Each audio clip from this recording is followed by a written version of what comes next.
Okay, here we go. It didn't load me in. Carlton, you might need to hit the reconnect button in the bottom right. I do? You do. I'm looking at them picking their heroes in a. Oh no, I am. Okay.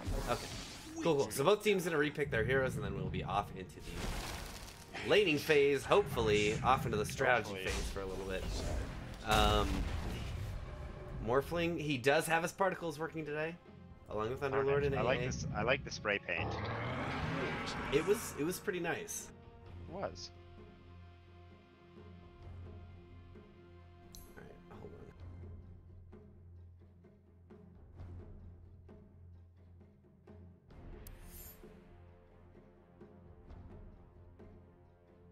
on. Now is the question.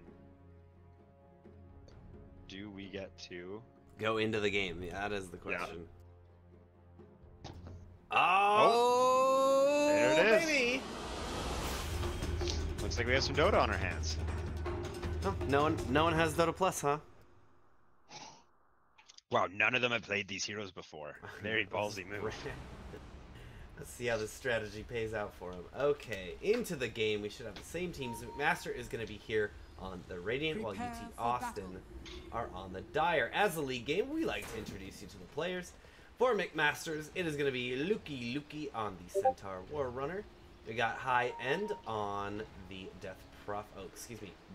Bryn City on the Witch Doctor.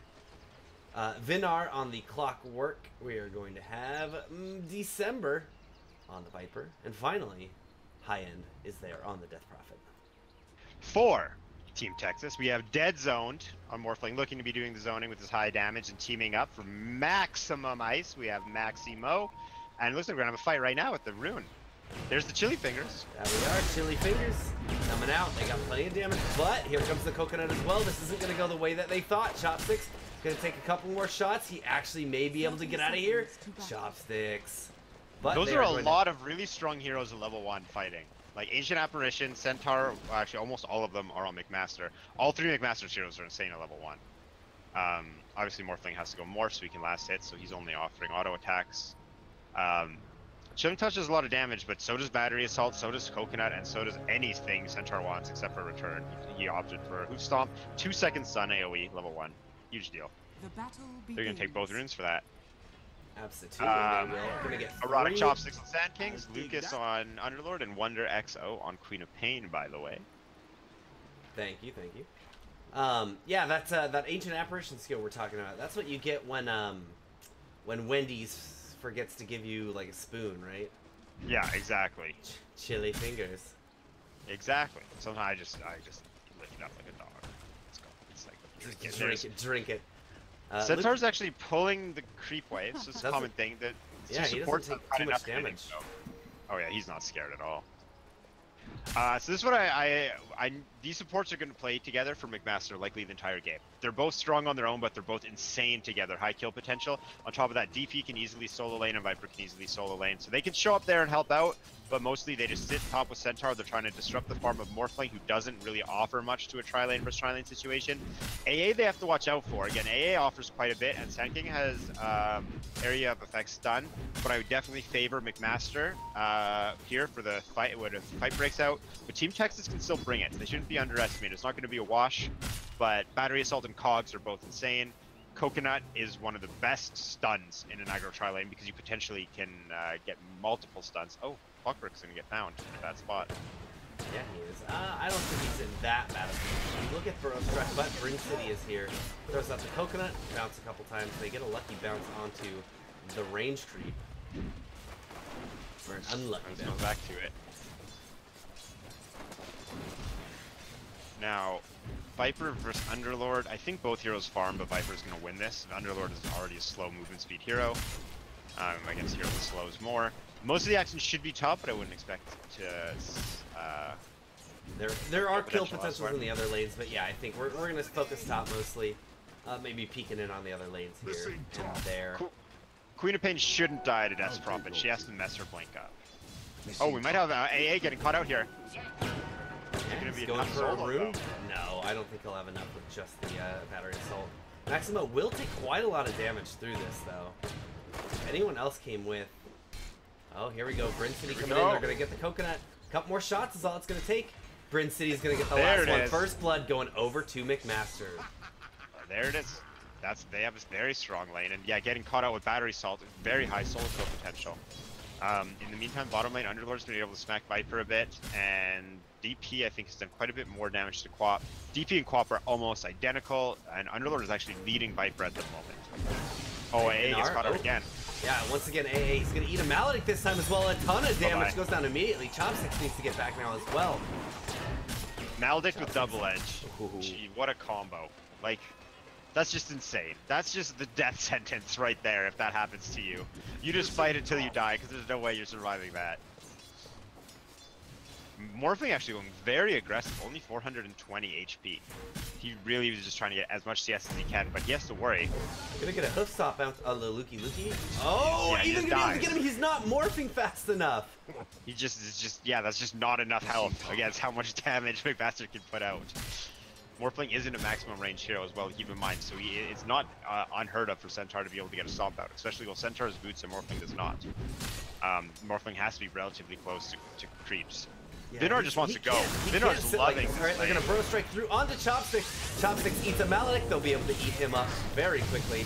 Through the cogs they go, but Dead Zone needs to be careful. He's gonna walk right into another double edge. Into the hoof stomp. This is not how they wanted this lane to go. Not at all for their carry to be just feeding like that. He can't sit on that low of HP. No, that's just too low. That's one of the things with playing a core in general. You need to understand how much health you need to survive the enemy team. But playing Morphling specifically, that's just a characteristic of playing the hero, is understanding how much life you need to be sitting at, what's a safe amount.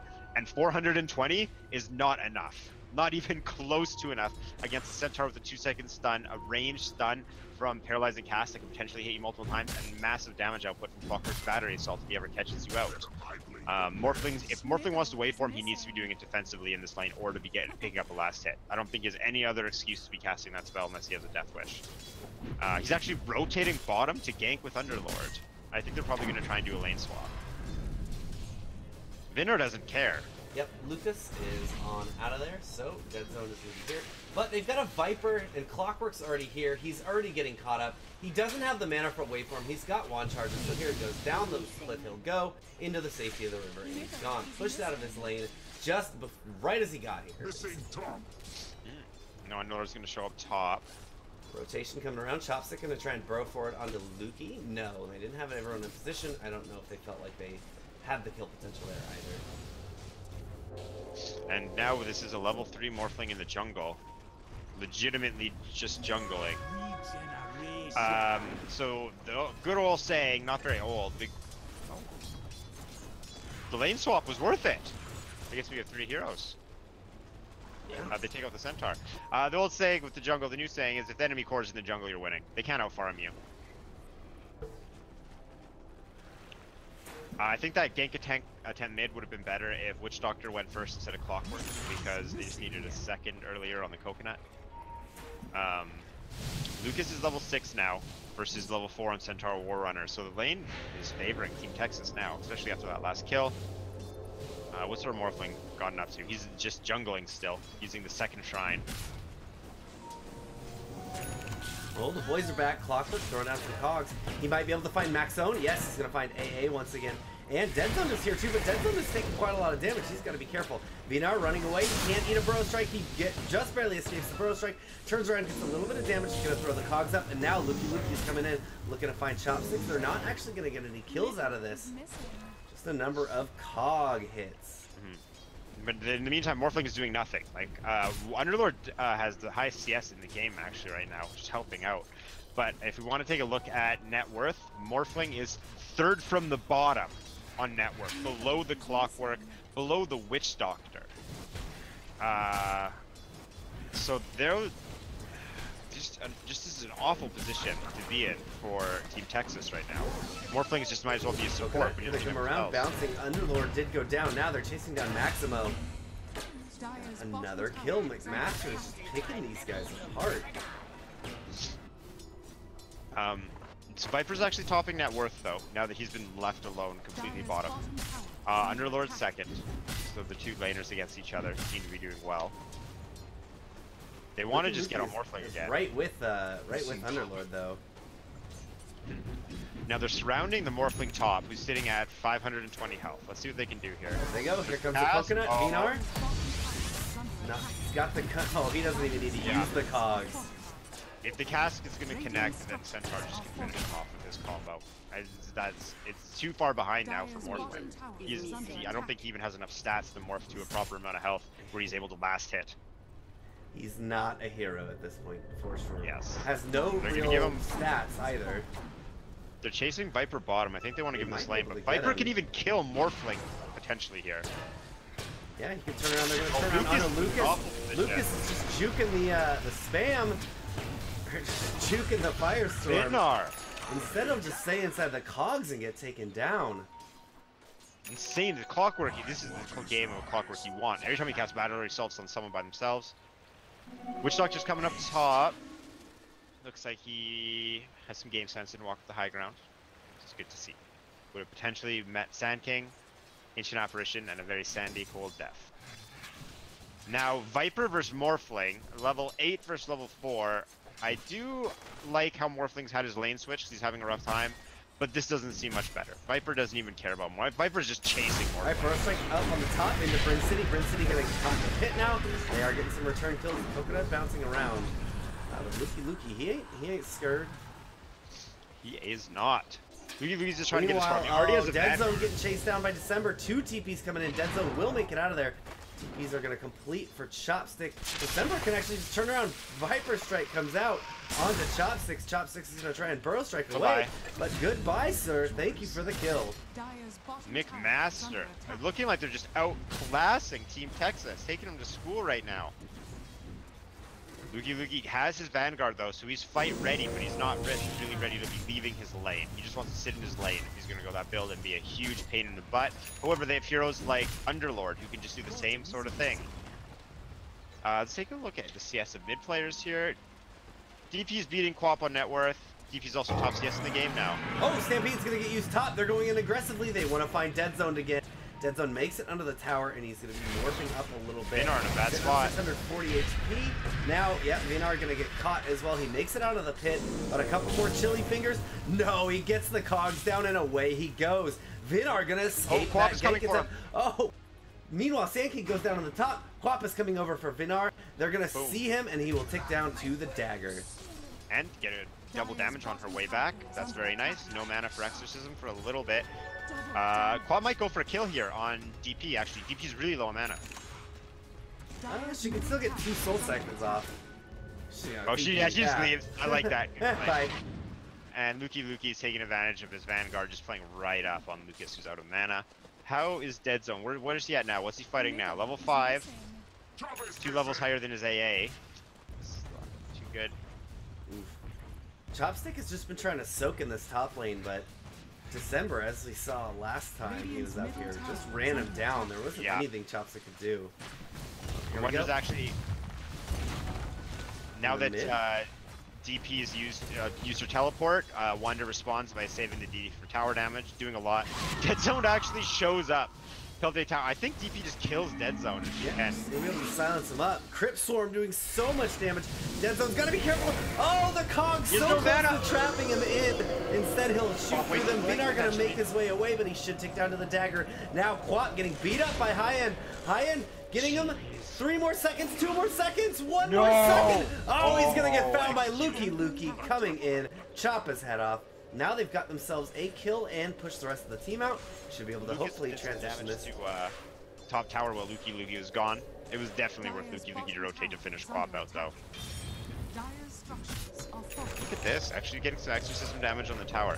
But that's what we discussed earlier, is Queen of Pain has pretty much 0 kill potential. Or rather, Death Prophet has 0 kill potential on Queen of Pain unless Blink is wasted, and that's what happened. Oh, Lucas Underlord killed trouble. Yeah, Luki beat him down. Now on the bottom, Chopsticks, you gonna get run over by December? December level 10. December sees everyone else getting kills and he wants one. He's ready to go. He's actually going Orchid first on Viper for Queen of Pain. Just letting him take this tower. Oh, Bryn City has ult and an Invis rune. Too bad there's no one in the top lane for him to gank. I love They want to see if they can get Wonder. Wonder is already on his way back. Vinar is going to find him a Blink forward. Blink is down. Bryn City's going to scout him out. They might be able to do something with this. Vinar, still no hook shot, but Cogs, he's going to get him inside the Cogs and the Melodic. No, Vinar, where are the Cogs at? They don't even need him. They're just going to drop that Death Ward and let her tick down to the Maledic. Brutal. Now, McMaster moving together so well. McMaster knows what they want to do. Like, they're talking through these ganks. This isn't just, you know, them pinging, I have invis, ping quap. They know exactly how they want to handle, how they want to use their spells, how they want to change their CC. And you can see what those small decision making and communication plays do. Their score is currently 14-3. If you check net worth, top 5, 3 of them are on McMaster. The top 3 are all on McMaster. Position 1 on McMaster is in 3rd to last place. The Viper's going Orchid. They're itemizing just to kill the Quap. And if you look at Team Texas's lineup, what do? They don't have a Morphling. Underlord is not really he's a core, but he's not a carry. Quap is their only way to do anything in fights, to really get kills, to really put any pressure on the map, without with the exception of leaving Underlord alone in lane. So by just itemizing to deal with Quap, they're essentially itemizing to deal with the game. The game, yeah. Quap is the game right now in Texas. There's another tower going down. Exorcism, they could go T3. Team Texas can't even really fight right now. Although Underlord showing up is going to slow him down. He's trying to take that top tower. He's going to get it likely and then back up. If he doesn't hurry though, they could be in some trouble. Well, he's got the time. Yules. Oh, that's very dangerous because it's great on top of the high ground. And Sand King actually opted not to get Epicenter at level 6. Oh, they're going to find Wonder. Wonder blinked in place! Oh no, that was an accident! This is T3. They're going T3. Underlord is going to keep pushing. One more wave and backs out. I like that play a lot. But here we go. McMaster. They don't have time. They don't have time for Team Texas to screw around. Yeah, they wasted enough of their time with this Dota shenanigans. 4-man hit. Gonna catch him. They back him up a little bit, but Texas is still taken away. They got creeps inside. There's a big stun. Burrow Strike, yeah, through onto December, taking quite a lot of damage, but they've got Soul Siphons. This is only a level 1 Exorcism, though. Not usually a thing that you see pushing tier 3s. Not. Oh, there's the Viper steal. It's super great. Okay, here it goes. Hook Stomp onto 2, into the Coconut. Maledic Death Ward pulsing up. They're going to charge in now and run down the rest of the team. High-End taking quite a lot of damage, but the Spirits are returning. She is topped off completely, finding the A as well. A pit will buy them a little bit of time. December taking some damage, but they've got that Yules into Lucas. Lucas should be able to make it back to the high ground, into his fountain, while we've got Wonder. Oh, chasing down the Centaur is going to be able to get the kill. Dang. Wonder's doing what Wonder has to do, and that's get the team back in the game when no one else can. Viper, or Morphling turns into Viper, dies. Underlord just gets pushed back. He has too much health to die, but everyone around him is just getting taken out by the Exorcism with Centaur ult, which I'd like to say, by the way, is at level 6 when you have Centaur ult and you have Exorcism, that's the same as DP's level 25 talent. She gets haste. They're just expediting the process. They didn't lose the racks, but there's half damage on the T3 tower. They can easily return when they get their first round of items, which is a huge deal for Viper, who's just shy of his Orchid, which is going for very first. Clockwork's going Spirit Vessel, as we talked about, is just insane. He loves the health it gives, and he loves the dot it puts out as well. Witch Doctor almost has a Glimmer Cape actually too. So, you know, let's go maybe take an easy objective. How about the T1 top at 16 minutes instead of the T3 bottom? This is going to get a great injection of gold into the team. They'll be able to finish the first round of items, and then I wouldn't be surprised if they just try and close the game out once again. How's Morphling looking? Oh, 1, 2, 3, 4, 5th on net worth. Doing better. He's recovering. Still a cool 3k gold behind pretty much all the other cores. He's going for the butterfly. I guess he can't really expect to go for a right-click build. Sand King's still quite away from BKB. Gonna take another tower without using Exorcism.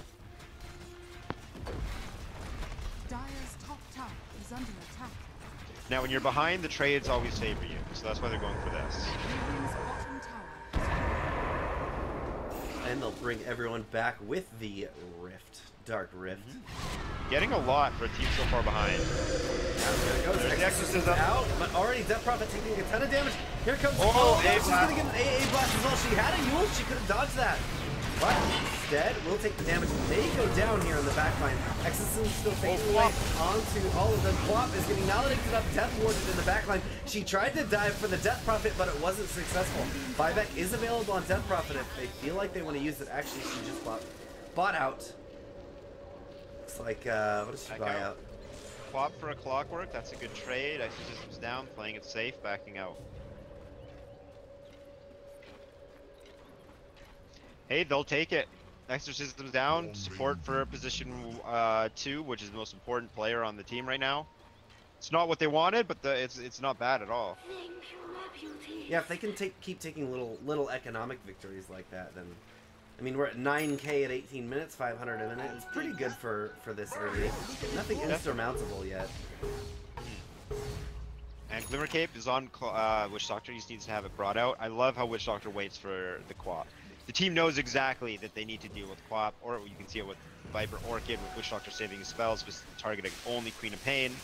Queen of Pain has to be really careful with what she does. I'm not certain that Queen of Pain understands how vital she is to Team Texas winning, even to the same degree that McMaster understands how vital she is. As you see, again, McMaster's building around her, whereas Quap blinked aggressively in. Every time this Quap blinks aggressively, Death Prophet turns around, has no problem punishing her for doing so. She's died every single time.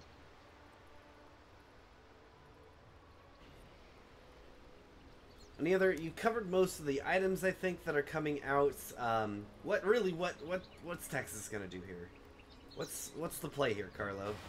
I think they turtle up defense. They need to get defensive wars going on their side of the river. They need to stall right now. I think they need to stall and just get the first round of items. They need to punish McMaster rotations by having defensive wards, because Quap's very mobile, she can get around. And then they need to turn those picks into a T2 tower, which they can easily go 5-man with Underlord, and Underlord can just get them out of there afterwards. But it's starting to go into territory where it's McMaster's game to lose, more so than Team Texas's game to make a comeback in. Yeah. It's going to be really hard to find this Morphling, the space that he's going to need to really catch up and be relevant in this game as well. Definitely. Almost impossible, I think.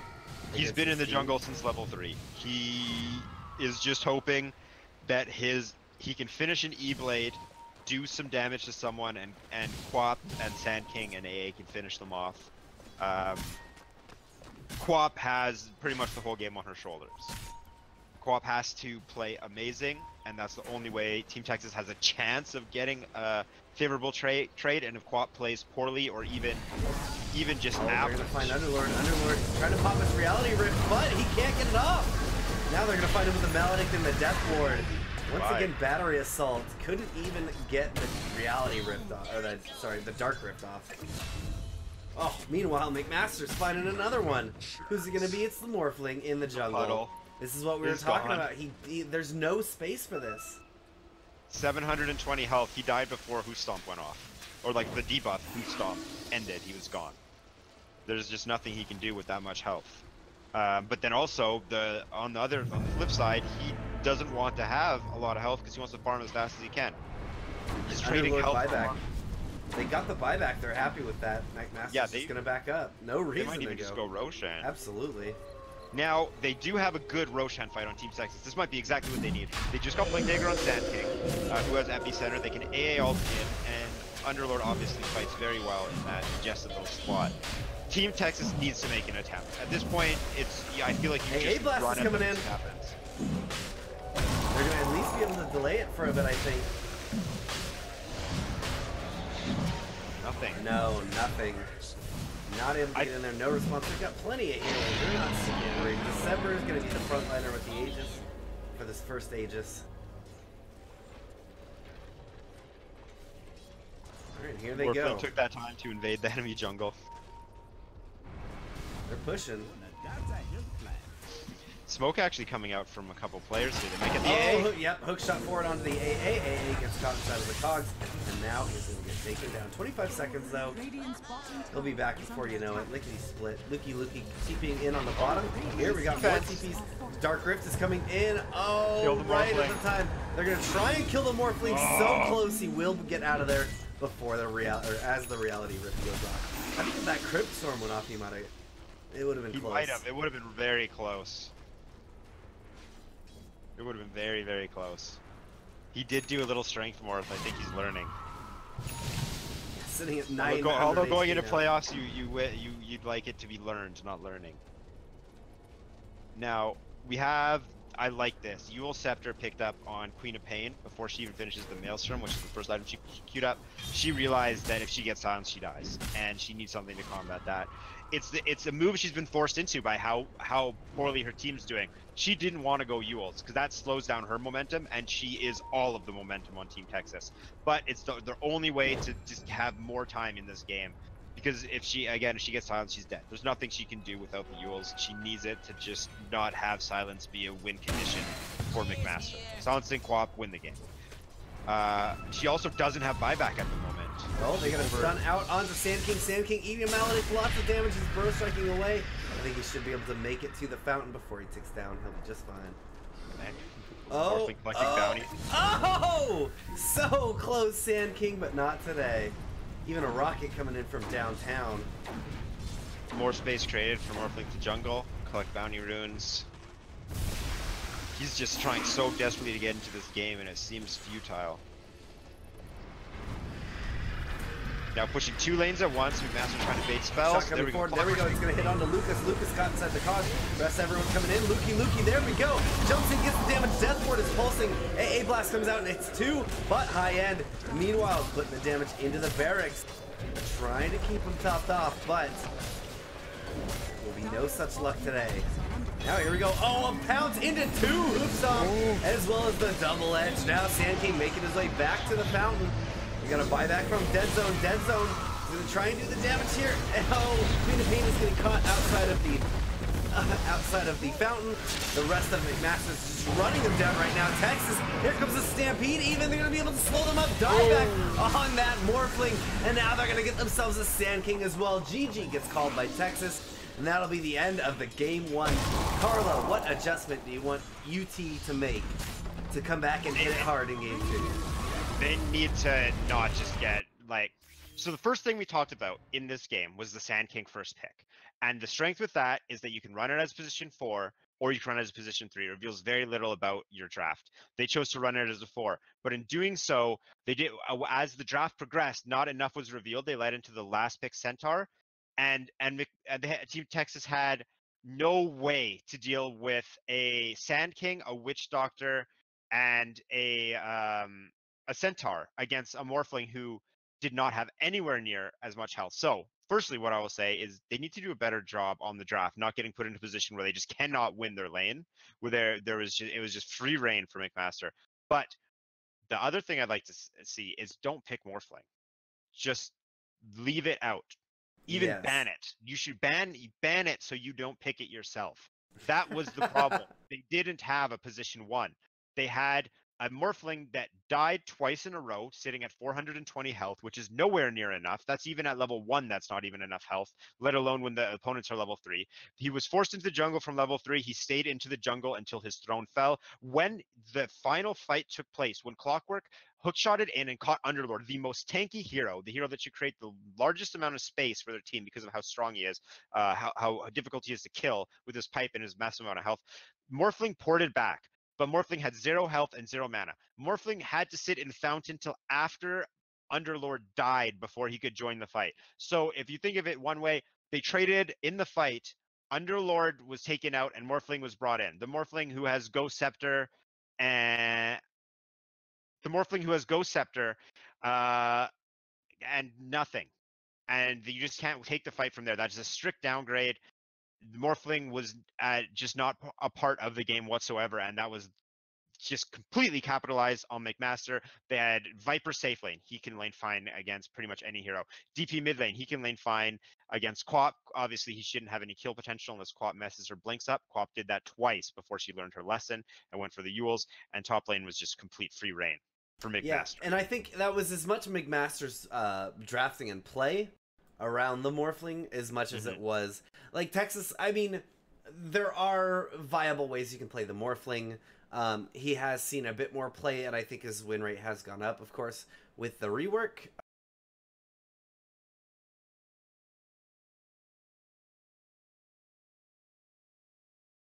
I think the biggest thing was that the Morphling didn't adapt. He was sitting in lane with no HP. At that point, you've at least got to stop dying and soak up XP. Yeah. So get yourself onto strength mode, get a lot of HP so you can survive. But he was still sitting there at 460, 450 HP, and he was just getting stomped down by the Centaur. Exactly. It was like, it's just, yeah, exactly. You just, that is just not an acceptable amount of HP to go to lane with, and you can't play a game like that. You're irrelevant. If the cast hits you, you die. That cannot be how the lane works. That if someone casts a reliable stun on you, you die. That is unacceptable. Yes, and that the game went downhill from that happening not just once but twice in a row. The lane was lost. Morphling cannot return to that lane. Morphling cannot show his face out of shame, let alone the net worth difference that was caused by both those deaths happening back to back. So I just, they should not pick Morphling in the next game, and they need to be more conscious of the drafts. If McMaster is going to run unorthodox strategies, not running a safe tri lane but an aggressive tri lane, you need to be able to adapt to that and have a strategy. And I don't think Team Texas was able to adapt to that, but I also don't think they tried hard enough to adapt to it. It was all too little, too late. Quap died twice before she went for the Yules, in which case it was so delayed she only had it for the last fight. Morphling died twice before he realized he couldn't really sit in lane, but he still didn't learn the lesson. He couldn't sit at low health. There was another death we saw when he was in the jungle at maybe minute 15. He'd been in there the whole game. He only had a Ghost Scepter because if your carry's in the jungle and the other carry is not in the jungle, it's loose. That is how you lose the game. The jungle has been changed. The jungle has been changed to a point where you cannot even compete with their net worth if you're in the jungle and the other carry is not. But Centaur caught Morphling out about minute 15. Before the hoof stomp stun duration ended, Morphling was dead. That's your carry. That's your position one. Again, that's unacceptable. You can't expect to win a game that's being played like that. McMaster in game one just completely outclassed them. They had them right where they wanted. And I'm actually very excited just to even see the draft for the next game, to see what McMaster is going to do with this momentum and how Team Texas responds. What do you do after a game one like that? I don't know. That's insane. We'll find out, though. Everyone, we're going to take a short break while we get the next lobby up. Cross your fingers that it launches with no issues, and we'll see you in a little bit. See you guys soon.